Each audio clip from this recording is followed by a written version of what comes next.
Chers amis, aujourd'hui, nous voulions faire un beau reportage sur notre magnifique brasserie et faire un petit peu le bilan de cette activité, parce que finalement, ça fait déjà quelques années que cette brasserie est ouverte. Et puis avec notre nouveau responsable qui va se présenter dans quelques instants, on va vous faire découvrir un petit peu tout ce qui se passe autour. Alors, comment ça se passe ici à la brasserie du Cateau ? Ça va, ça se passe plutôt bien. On travaille correctement. Comme on vient de le dire, on s'inquiète un petit peu de la suite là pour les mois à venir. Mais on est plutôt satisfait du travail en restauration, sur les bières, les nouvelles bières qui vont arriver et puis les projets, les futurs projets. Alors, je te laisse te présenter puis dire depuis quand tu es arrivé ici. Moi, c'est Basquin Adrien. Je suis arrivé ici au mois de mars de l'année dernière, donc en remplacement de Laurent Huins. Et donc, depuis la réouverture post-Covid, je suis là, aux manettes de la brasserie. Alors, avant, tu étais dans le fromage, mon petit doigt m'a dit. C'est ça, le petit doigt bien dit. Moi, j'avais un magasin sur Cambrai que j'ai vendu pendant le confinement. Et puis me voilà arrivé ici au Cateau, sur une ville sur laquelle j'avais déjà des attaches aussi. Donc j'y suis plutôt bien, oui. Alors, est-ce que tu connais l'histoire de cette brasserie ? Alors oui, c'est une brasserie qui est assez particulière. En fait, la brasserie est posée sur les ruines de l'ancienne abbaye Saint-André. Et donc c'est une brasserie sur laquelle nous, on a là la trace, donc ça a été revu en plus récemment. On a la liste des brasseurs depuis 1795 ici. Et donc là, on est dans le bâtiment qui a été bâti bien plus tard, mais qui est un bâtiment de type industriel et qui est le bâtiment principal de la brasserie, oui, qui est classé celui-ci. Alors, pendant longtemps, cette brasserie a été fermée au public. Toi, tu n'étais pas encore sur le Cateau. Personne ne pouvait y rentrer. À la place de ces pavés, on avait de l'herbe. Et avec une équipe dont je faisais partie, qui s'appelait les Amis du Catésie, on faisait le tour des souterrains. Et on avait l'habitude le dimanche de casser des murs, de voir un petit peu tout ce qui se passait derrière, parce qu'après la guerre, on était obligé de fermer chaque propriété. Et donc, on a découvert un petit peu nos souterrains du Cateau.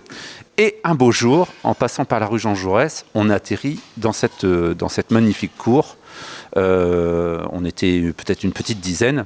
Et quand on a découvert les lieux, on a essayé d'en faire profiter les gens. On a pris rendez-vous avec les propriétaires, donc c'était 2 propriétés, donc avec les Lefebvre Scalabrino, et qui nous avaient permis de l'ouvrir au public. Donc, dans le cadre des Journées du patrimoine, un mois de septembre, on avait eu 600 personnes qui sont venues dans cette brasserie. Alors en plus après, la DRAC elle est venue, ils ont fait un petit dépliant qui d'ailleurs en vente ici sur l'ensemble des brasseries, et ils ont souhaité mettre en avant notre brasserie. Donc malheureusement, ou heureusement, moi je dirais heureusement, mais monsieur le maire il n'était pas très content parce que les frais étaient un peu plus importants. Elle a été classée, elle a été restaurée, et puis aujourd'hui c'est un joyau quoi. Alors, malterie et brasserie. Malterie et brasserie, c'est ça. Donc là, on s'en rend compte assez vite une fois qu'on est dans la cour. La partie la moins haute est la partie malterie, et la partie la plus haute, donc c'est la partie qui concernait à l'époque la brasserie. Oui. Brasserie dite à gravité. Alors, donc actuellement, vous recevez votre orge encore ici ? Alors nous, on reçoit notre orge encore ici. La différence, c'est qu'avant, l'orge arrivait brute et était maltée sur place. Aujourd'hui, ce sont 2 métiers qui ont été bien scindés. Et donc, nous, on reçoit l'orge qui est déjà maltée. D'accord. Alors, on va vous faire un petit tour de la propriété. Comme je sais qu'en cuisine, ils sont à la bourre parce que d'ici une petite demi-heure, ça va être le coup d'envoi. On va aller faire un petit tour dans la cuisine. Alors nous sommes ici devant les cuisines qui ont été réaménagées il n'y a pas très longtemps. Ouais, ça fait depuis le mois de mai, ça a été refait au mois de mai. Et donc tout est bien aménagé. On a un bel outil de travail maintenant. Il y a de quoi faire, on peut travailler, on est organisé, c'est quand même mieux pour le service, tout ça. Donc là, actuellement, vous pouvez recevoir combien de personnes ? On peut accueillir jusqu'à 100 personnes, entre le haut et le bas, on peut accueillir 100 personnes sans problème. Quelles sont les grandes spécialités qui sont proposées ? Il y a la traditionnelle carbonate de joue de porc à la bière fabriquée ici. La tarte aux pommes maroilles, les classiques au maroilles, toutes les recettes au maroilles, les gens apprécient beaucoup. D'accord. Des groupes donc viennent régulièrement ? Les groupes viennent régulièrement, profitent de la visite, s'installent à table juste après, et ils sont très contents. Et puis en buvant évidemment une bonne bière. En buvant une bonne bière, c'est sûr. Donc là, il y a que 2 pas pour aller la chercher d'ailleurs. Il n'y a que 2 pas, on est juste à traverser le restaurant, on est juste à la sortie du fût de la bière.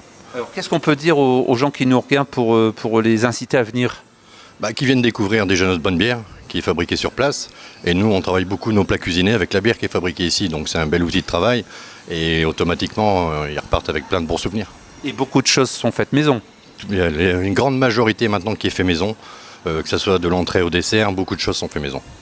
Alors nous venons rejoindre Greg qui est en plein boulot. Qu'est-ce que tu es en train de faire exactement? Bonjour Bruno, bonjour à tous. Je suis en train de brasser aujourd'hui. Donc là on est dans une étape du brassin qui consiste à filtrer la mèche, hein, c'est-à-dire le mélange de céréales et d'eau. Céréales concassées. Alors, qui est reçu et qui normalement qui arrive qui est juste en haut? Oui, tout à fait, on stocke le malt là-haut, on le concasse, on le mélange à de l'eau, on le fait chauffer à différents... Dans quelle proportion? Alors souvent les bières, c'est si vous voulez une bière à 6%, vous mettez 20% de malt d'orge. D'accord. Vous voulez une bière plus forte, une triple, vous mettez 30%. D'accord. Donc là, la bio titre à 6%. Donc on a à peu près 600 kg, 650 kg pour 2500 litres de bière. Donc là, on sent une odeur agréable. Ah bah oui, ça sent très bon. Ça sent le sucre d'orge, le vrai sucre d'orge d'antan. Hein, puisque nous, mon métier à cette étape consiste à extraire les sucres d'orge pour nourrir ma levure pendant la fermentation alcoolique à l'issue du brassin. Alors cette opération, elle va durer combien de temps? Alors la filtration dure généralement 2 heures. 2 heures, c'est un phénomène très lent, il ne faut pas se précipiter pour éviter de colmater, pour que l'on puisse récupérer toute cette partie liquide, le mou sucré, et séparer la drèche, qui est la partie solide, qui servira pour la nourriture animale. Et donc il y a des gens qui viennent la récupérer, la drèche? Exactement. À chaque brassin, un éleveur laitier vient récupérer la drèche pour la nourriture de ses vaches. Comme ça se faisait dans le temps. Bien sûr. Ici, c'était avec les chevaux à l'époque, au début du siècle dernier, mais aujourd'hui, il y a moins de chevaux. Hein. Ça a été remplacé par les voitures. Oui, c'est clair. Mais là, il y a encore beaucoup de vaches laitières. Alors, ça leur donne beaucoup d'appétence. Hein. C'est presque une confiserie pour elles. Ça leur donne plus de lait. Donc, tout le monde est content. Moi, ça me débarrasse. Et puis, l'éleveur a de quoi nourrir ses vaches. Alors, cette cuve, elle est chauffée à combien? Un peu plus de 60 degrés? Alors la cuve filtre, on envoie la mèche, ce mélange à 80 degrés. 80 degrés. Mais la cuve filtre ne chauffe pas. Elle est simplement chauffée par l'apport de la mèche. C'est la cuve à côté, qui est la cuve matière, qui elle est alimentée par de la vapeur pour pouvoir travailler de 40 à 100 degrés. Alors au bout de 2 heures, qu'est-ce qui se passe? Voilà, au bout de 2 heures, j'ai obtenu un mou. Donc c'est le sucre d'orge à l'état liquide. Donc un mou très sucré que je vais faire bouillir, houblonner, pour ensuite le mettre dans mes cuves de fermentation. Alors on dit toujours que la bière a beaucoup de houblon, mais c'est pas forcément le cas. Non, c'est vrai. Certains consommateurs me parlent de jus de houblon. En fait non, c'est pas du tout du jus de houblon, c'est du jus d'orge, puisque j'ai mis 600 kg d'orge pour 2500 litres de bière. Et je vais mettre que 3 à 4 kilos de houblon. Donc c'est comme si on mettait du sel et du poivre dans nos préparations. C'est vraiment un complément, mais qui va donner l'amertume à la bière. Voilà. Plus on met de houblon, plus la bière sera amère ou pas? Exactement. C'est la première vertu du houblon, c'est d'apporter l'amertume, de conserver la bière, mais c'est une plante très très puissante, très aromatique. On peut apporter des notes florales ou fruitées ou exotiques en fonction des houblons. Mais comme c'est très puissant, si on met trop de houblon, on va avoir une bière hyper amère et très astringente, qui ne sera pas agréable à la dégustation. Donc voilà, c'est notre épice, comme tu as dit Bruno, notre épice, c'est l'épice du brasseur, le sel du brasseur, c'est le houblon. Alors est-ce que ça arrive de louper un brassin? Jamais, voyons. Alors, si un brasseur vous dit qu'il n'a jamais eu de problème ni de louper un brassin, c'est que c'est pas un brasseur et c'est un menteur. Ouais. Alors, et qu'est-ce qu'on fait dans ces cas-là? Alors, il y a différents degrés de ratage. Il y a des fois, on peut rattraper si c'est un problème de fermentation qui ne part pas tout de suite. On peut essayer de booster la levure, réchauffer un peu le mou. Si on voit que c'est complètement contaminé, on ne peut plus rien faire. Malheureusement, on est obligé de jeter le brassin.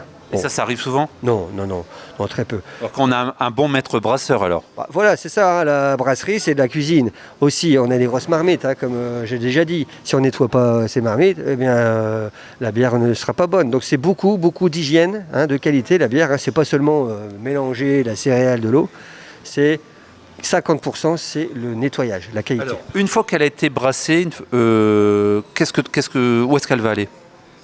Eh bien, après brassin, elle va en cuve de fermentation. Ouais. Pendant combien de temps? Alors, on va ensemencer avec la levure, et la levure va faire son travail pendant une semaine. Une semaine, elle va dégrader les sucres pour les transformer en alcool, en arôme et en dioxyde de carbone. Une semaine de fermentation. Et ensuite, une fois que la bière est fermentée, on envoie en phase de maturation, ce qu'on appelle la garde, entre 0 et 5 degrés. Hein, on laisse reposer la bière 3 semaines. Alors on le verra après, tu as fait beaucoup de tests hein, avec les barriques que vous avez pu acquérir. Mais ça, on n'en parle pas tout de suite, on ira voir sur place. Qu'est-ce qui t'a poussé à faire un petit peu ces tests? Ce qui nous a poussé, c'est diversifier un peu la gamme Vivat pour satisfaire tous les palais. Alors, des bières un peu plus haut de gamme, de dégustation. Donc là, on s'apparente plus à des vins, des spiritueux, puisqu'on va mélanger, on va faire maturer une bière qui est très forte généralement dans des barriques qui ont servi à faire du rhum, du bourbon. Donc voilà, on a le mélange des spiritueux et de la bière. Et on fait vieillir 9 mois, 1 an, 2 ans pour avoir vraiment une bonne stabilisation et un bon équilibre entre les deux sources de breuvage. Et là, on a vu de la publicité, il y a une bière qui sort pour cet hiver. Ah oui, comme d'habitude, hein, la Vivat Hiver, hein, qui a toujours existé, qui est la même recette hein, depuis 4-5 ans maintenant. Une bière ambrée, foncée, très gourmande, très moelleuse hein, pour l'hiver, dans laquelle j'ai mis une infusion de cerises. Naturelle hein, pour avoir un fond de bouche fruits rouges et griottes. À quel degré elle sort? À 8%. Bon, c'est bien. Oui, c'est généreux. Oui. Mais à boire, on le dit toujours, avec modération, ça vous en savez quelque chose. Ah bien sûr, hein, c'est toujours avec modération. Surtout ces bières, c'est de la dégustation avant tout. Alors, je suppose que tu goûtes quand même régulièrement. Comment ça se passe? Alors effectivement, le test gustatif très important en brasserie. Hein, on peut se rendre compte de l'état et de l'amélioration ou de contamination hein, en fonction d'étapes. Donc on goûte à peu près, voilà, là je filtre, je vais goûter le mou. Hein. Ensuite je vais goûter le mou avant fermentation, mou houblonné et stérile. Et ensuite, en cours de fermentation, je vais goûter ici pour voir si j'ai pas de problèmes particuliers, de faux goût ou de contamination. Hein. Donc, oui, le test gustatif est important. Mais on a un test aussi de pH, on a des tests plus affinés en laboratoire sur tous les produits finis, évidemment, pour la bonne consommation. Quoi. Et donc ici, il va sortir combien de bouteilles avec ce qui est en train de se préparer? Généralement, 25 hectolitres. On sort 3000-3500 bouteilles de 75 centilitres. D'accord. Voilà. Bon, après on dispatche, hein, on fait du fût, on fait des 33, des 75. Et qu'est-ce qui parle le mieux? Dans le nord, c'est le fût ici en brasserie, place. parce que voilà, on a beaucoup de pompes, on a beaucoup de clients qui viennent exprès pour boire cette bière. Donc là, une grande partie. Et ensuite, c'est la 75 qui part beaucoup dans notre région, puisqu'on est une région où on est fédérateur, rassembleur, et on aime partager notre bière. Donc on prend une bière 75 et on la partage à 2 et 3 personnes, hein, plutôt que d'avoir chacun sa petite 33 centilitres. Ça c'est spécifique quand même dans les régions brassicoles, surtout dans le nord. Dans d'autres régions, les gens vont plutôt prendre des petits 33, comme en région parisienne par exemple. Nous, on a le côté convivial. Alors, ce que je te propose, c'est de fermer pour que ça reste bien au chaud. Et puis, on va peut-être aller voir ces barriques en chêne à chaque fois que je vois ça, j'ai envie de tout goûter. Mais c'est pas possible. Non, on peut pas. On peut pas. Mais il y a des belles surprises qui sont en train de sortir. Alors, on va aller les voir. Et ça, à mon avis, vous allez être très curieux de voir toutes ces préparations. Alors, Greg, nous avons quitté nos belles cuves en cuivre. On est juste en dessous. Ah oui, on est dans une partie que peu de gens connaissent, hein, puisque on ne visite pas cette partie. C'est vraiment une partie où il faut respecter les normes d'hygiène et de sécurité. Donc aujourd'hui, ici, là, on est dans la partie froide, hein, ce qu'on appelle une partie froide de la brasserie. Là-haut, On fait le brassin de 40 à 100 degrés. Et ici, on va travailler de 20 degrés à 0 degré. C'est-à-dire que la fermentation va se dérouler à 20 degrés, entre 20 et 25. Et ensuite, après une semaine de fermentation, la période de garde sera entre 0 et 5 degrés. C'est pour ça que voilà, on est en partie froide, partie chaude. Donc ici, on envoie le mou que l'on a fabriqué en partie chaude, hein, le mou sucré, stérile, houblonné, voilà, pour le refroidir et le mettre directement dans des vaisseaux de fermentation où on mettra la levure. Et c'est à ce moment-là que la magie opère, hein, la levure au contact du sucre va se multiplier, vont consommer le sucre pour le dégrader en alcool, en arôme et en dioxyde de carbone. C'est la fermentation alcoolique, hein, qu'on connaît aussi pour le vin ou pour le cidre. Super. On continue la visite? Oui. Où est-ce qu'on est là exactement? Alors ici, nous sommes dans la chambre de garde, hein, ou la salle de maturation. C'est-à-dire après fermentation, je vais stocker la bière dans ces grandes cuves que vous voyez. Et Il y en a combien de cuves? Ah bah là, moi j'en ai 10. Hein. Mais alors j'ai 7 cuves qui font 6000 litres, donc 60 hectos. C'est-à-dire que je peux mettre 2 brassins dans chaque cuve. Et j'ai 3 plus petites où je mets un seul brassin. Hein, donc j'ai de quoi stocker 17 brassins.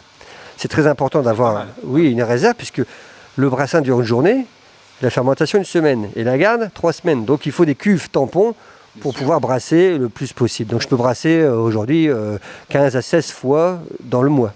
D'accord. Et quelle est la période où on en vend le plus? Alors il n'y a pas de saisonnalité, hein, puisque l'été, on va se désaltérer, on va prendre des bières un peu plus légères, des blanches, des blondes, voilà. En automne, hiver, on a les bières un peu plus riches. Les ambrés, les bières d'hiver, mais de toute l'année, les gens consomment de la bière, hein, donc il n'y a pas de saisonnalité, c'est assez régulier. Alors ici, nous sommes dans une réserve importante. Alors quand on voit le dallage qui date, à mon avis, du monastère. Exactement. Hein, oui. Donc on est vraiment dans la base de... 16e, 15e, 16e siècle. Tout à fait. Et donc, reposent quelques barriques. Il y en a combien? Aujourd'hui, j'ai une 60aine de barriques. Alors, donc tu nous as expliqué, tu achètes des barriques qui viennent de différentes provenances, Bourbon, Pinot, Rhum. Oui. L'idée, c'est d'obtenir la barrique fraîchement vidée. Hein. Donc, j'ai un contact qui m'appelle, il me dit, là, j'ai un distillateur, il vide du cognac ou il vide du whisky. Hop. Donc, il met des barriques de côté et moi, je les fais venir donc dans les caves de la brasserie. Et puis, je mets tout de suite une bière. Elles sont remplies tout de suite?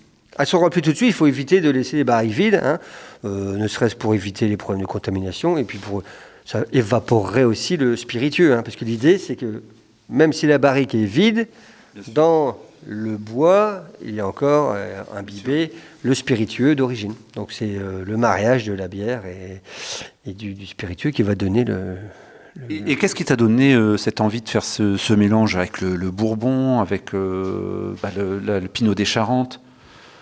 Écoutez, ça je teste en fonction des spiritueux. J'ai essayé le Bourbon, ça marche très bien, hein, puisque j'ai rien inventé, ça se faisait déjà. Maintenant, ça se développe beaucoup plus, donc on peut tester des nouveaux produits. Donc le Bourbon, c'est un classique du genre. Après, on a la chance aussi d'avoir l'occasion d'avoir des barriques de vin rouge. Alors, bière et vin rouge, ça se marie très bien. On a eu l'occasion de goûter la Sauterne ici, depuis 1 an, à la brasserie. Vin Sauterne plus bière, ça marche très bien. Alors moi, je teste. Hein, j'ai la chance de tester, de faire un peu ce que je veux comme recette. Hein. Donc là, j'ai du Pinot des Charentes, on m'a proposé ça. Mélange de vin blanc et de cognac. Donc ça marche très très bien. Je me suis rendu compte que le vin blanc, c'est très très bien. Ça rend une finesse supplémentaire à la bière. Alors que le Bourbon, le Rhum, le cognac, c'est des bières souvent qui sont un peu plus charpentées, plus corsées, pour des palais un peu plus aiguisés. Et là, il faut mieux les boire en apéritif ou avec le dessert? Les deux, mon capitaine. Tu les bois tout le temps? Je les bois en apéro, c'est pas mal. Ouais. Moi, je suis moins dessert, hein, mais effectivement, oui, c'est des bières qui flirtent avec les 12-13 degrés d'alcool, qui sont un peu plus moelleuses. Donc, on est vraiment dans la dégustation, dégustation digestive ou apéro. Oui. Très, très bien. Et quels sont les prochains projets? Alors là, actuellement, vous voyez ici les pinots des Charentes, les rhums là-bas au fond. Je viens juste de les vider. Donc là, on est en pleine campagne de... Donc là, ils vont être à la vente. Exactement, exactement. J'ai déjà des bouteilles de prêtes. J'ai pas encore les étiquettes, mais elles vont arriver d'ici un mois. Donc on aura en dégustation les quadruples Pinot des Charentes, qui va s'appeler... Et rhum. Et rhum. L'année prochaine, je viderai les Bourbons, qui demandent un peu plus de maturation. Là, on est Combien de temps? Là, on est à 10 mois Oui. de maturation pour les Pinots et rhum. On va faire entre 12 et 15 mois pour les Bourbons et les vins rouges. D'accord. Donc ce sera disponible printemps Ah, là, avant. oui, là, avril, pour les fêtes. avril, mai. Exactement. Et Très bien. Et Pinot et rhum pour les fêtes. J'espère qu'avant Noël, on aura déjà des exemplaires.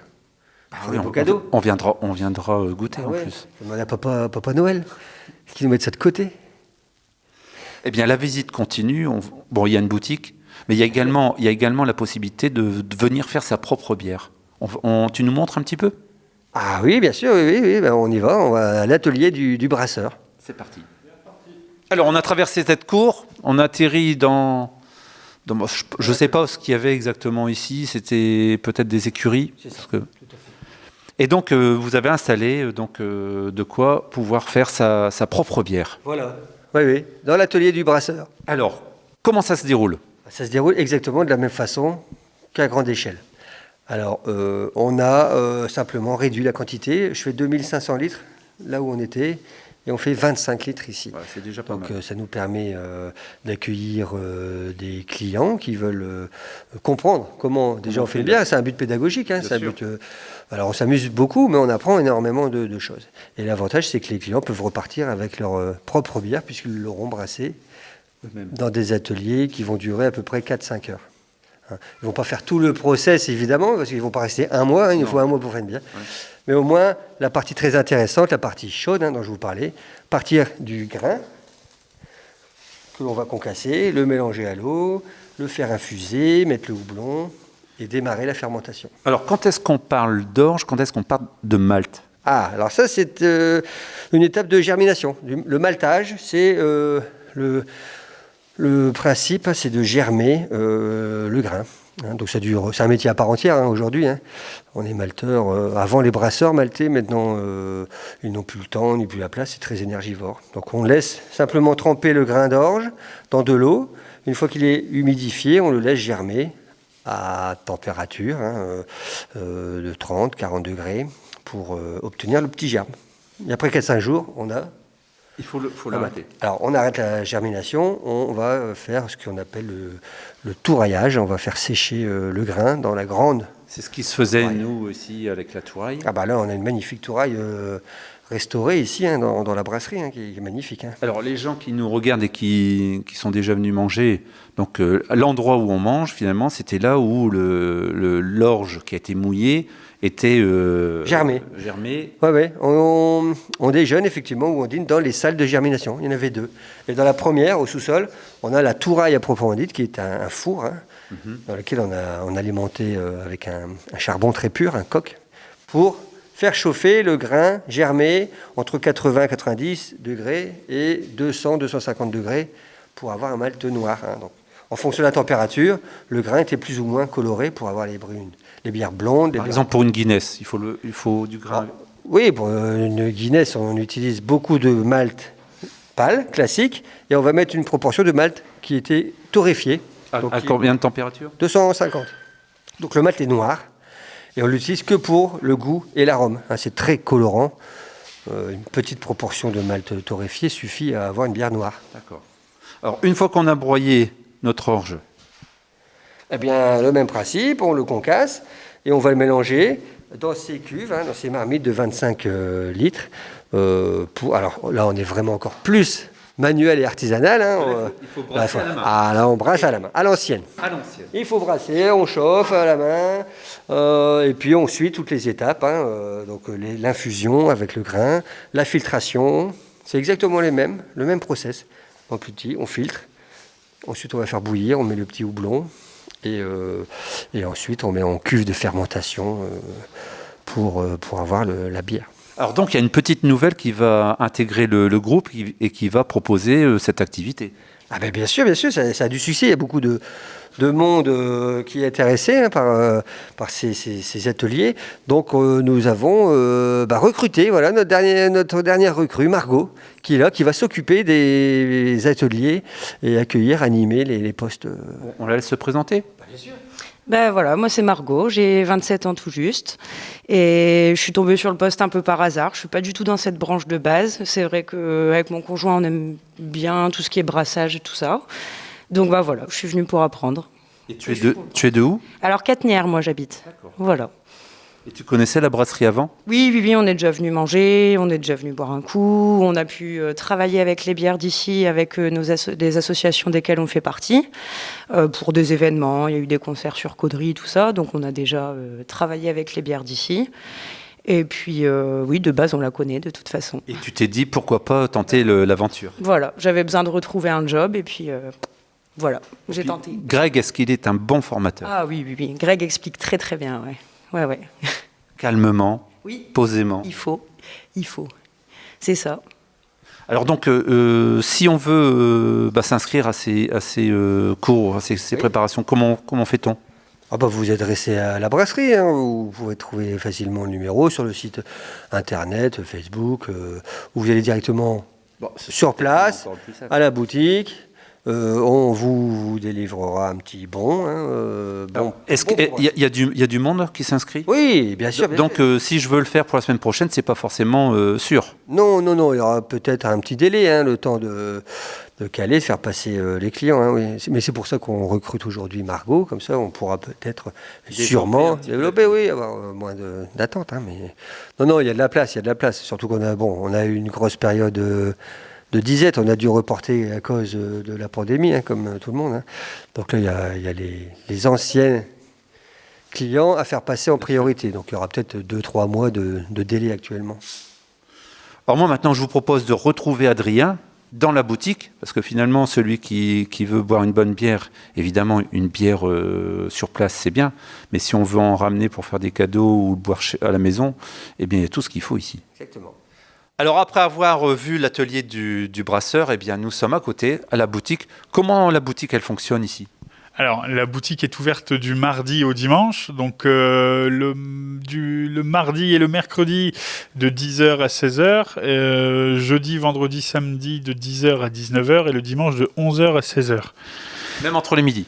Même entre les midis. Alors, il y a une jeune fille qui est en boutique. Si jamais elle n'y est pas, faut pas hésiter à se présenter au bar et à demander. Et quelqu'un descend, ouvre la boutique. Ici, ça reste un lieu particulier, donc elle peut être amenée à se déplacer dans la brasserie et on peut avoir l'impression de chercher un petit peu après, mais il y a toujours quelqu'un. Alors, qu'est-ce qu'on peut y découvrir ? Alors, on va y trouver principalement nos bières. Donc, toute la gamme de Vivat, tout ce que Grégory vous a déjà expliqué tout à l'heure. Ensuite, on va avoir aussi les bières de la brasserie des Sources. Donc, c'est la deuxième brasserie qui est dans le groupe. Donc là, on va avoir tout ce qui est les Belles Roses, Abbatiale, Vieux-Lille. Un petit peu de revente aussi, donc des bières, notamment des bières beiges pour les gens qui sont habitués et qui voudraient changer un petit peu. Et puis, on va avoir un rayon de produits du terroir et de coffrets régionaux. Alors, vous avez fait des verres, vous avez fait des t-shirts, C'est ça, on va avoir des verres, donc des verres Vivat et puis des verres d'autres brasseries aussi. On va avoir des t-shirts autour de la brasserie. On va avoir un petit peu de tout, là, notamment des petits porte-clés, donc aussi bien des cadeaux souvenirs que l'essentiel qui reste la bière, quoi. Idée cadeau. Alors, quels sont les prochains projets au niveau de la brasserie ? Alors, au niveau de la brasserie, alors sur la bière ou sur les projets ? Les deux. Allez, sur la bière, sur la bière, s'il y a des choses qui ont déjà été dites tout à l'heure avec Grégory, peut-être, il va y avoir... donc, on va avoir notamment les nouvelles sorties de ce qu'on appelle les barrel aged. Donc, ce sont les bières qui ont été vieillies dans des fûts particuliers. Et donc là, on va avoir des pinots, des rhums et des choses comme ça qui vont arriver prochainement. On vient de sortir l'hiver. On va avoir aussi ce qu'on appelle une sour. Donc, c'est une bière un petit peu plus acide. Donc, pour les gens qui se souviennent, on a eu récemment la Berry Much. Et donc là, on a la même famille de bières, mais celle-ci à la pomme, qui va sortir prochainement. Et puis ensuite sur les projets de la brasserie, alors nous on sort comme tous les restaurateurs d'une période un petit peu compliquée où on n'est même pas certain d'en sortir. Donc on aimerait bien là essentiellement c'est redynamiser nos salles de séminaire, l'atelier du brasseur, relancer tous ces ateliers-là qui avaient pris un coup d'arrêt avec le Covid. Et puis ensuite, on va avoir des aménagements. Hein. Donc il y a des, vous n'êtes pas sans savoir, La Voix du Nord avait fait des articles. Il y a une acquisition en cours de cette brasserie, et donc ça va pouvoir ouvrir la porte vraiment à des aménagements nouveaux. Et donc, on voudrait pouvoir finir la cour, on voudrait pouvoir aménager un bar à l'extérieur. On a ensuite l'atelier de torréfaction de café qui doit trouver sa place définitive et qu'on doit mettre en route. Vous avez trouvé le torréfacteur ? Eh ben voilà, non mais tout ça, on a la machine, on a les appros, on va certainement former quelqu'un chez nous parce que ce sera, de toute façon, vu le contexte de l'emploi actuellement, ce sera beaucoup plus simple de prendre quelqu'un, de lui donner sa chance et de le former que de chercher une personne, sachant qu'en plus c'est un atelier que nous on veut démarrer. Le but n'est pas d'en avoir une quantité industrielle, le but c'est de pouvoir proposer ce café-là qui sera torréfié ici et à Le Cateau, de pouvoir proposer ça dans notre restaurant, dans notre boutique, et puis voilà, ça reste une petite quantité et juste une activité qui est en adéquation avec ce qu'on fait ici. Et la vente de fromage, ce serait pas d'actualité ? La vente de fromage, c'est d'actualité. Donc, c'est dans la vague de projets où ça nécessite ici, parce qu'il y a un peu plus que de la vente, il y a toute une partie affinage. Donc, on a déjà des partenaires avec lesquels on discute. Ça va nécessiter des travaux parce qu'on doit trouver l'emplacement définitif parce qu'on veut faire quelque chose de cohérent sur le territoire et un produit quand même d'une certaine qualité. Et donc, voilà, il doit y avoir quelques travaux. Donc, on doit déjà régler le premier point qui est ici à la brasserie. Et puis ensuite, on va pouvoir projeter nos travaux, mettre un calendrier et voilà, savoir avancer là-dessus. Donc, plein de beaux projets. Plein de beaux projets, oui. Plein de beaux projets pour terminer le lieu. Le but est vraiment là maintenant. Il y a eu une vingtaine d'années où le lieu a pris ses marques, le restaurant a démarré, il y a eu la période avec Guy, il y a eu beaucoup de choses. Et maintenant, tout est bien. Ce qu'on veut, c'est concrétiser ce lieu et le terminer voilà, dans les années à venir. D'ailleurs, si notre ami Guy nous regarde, on peut peut-être lui faire un petit coucou. Si de La Rochelle, on voit ça, oui, on le salue avec grand plaisir. Oui. Eh bien, merci pour cette découverte. J'espère que vous allez passer de bonnes fêtes de fin d'année. Oui. Et puis, je pense que c'est une chance d'avoir ça au Cateau. Donc, merci pour votre accueil. C'est moi, merci beaucoup.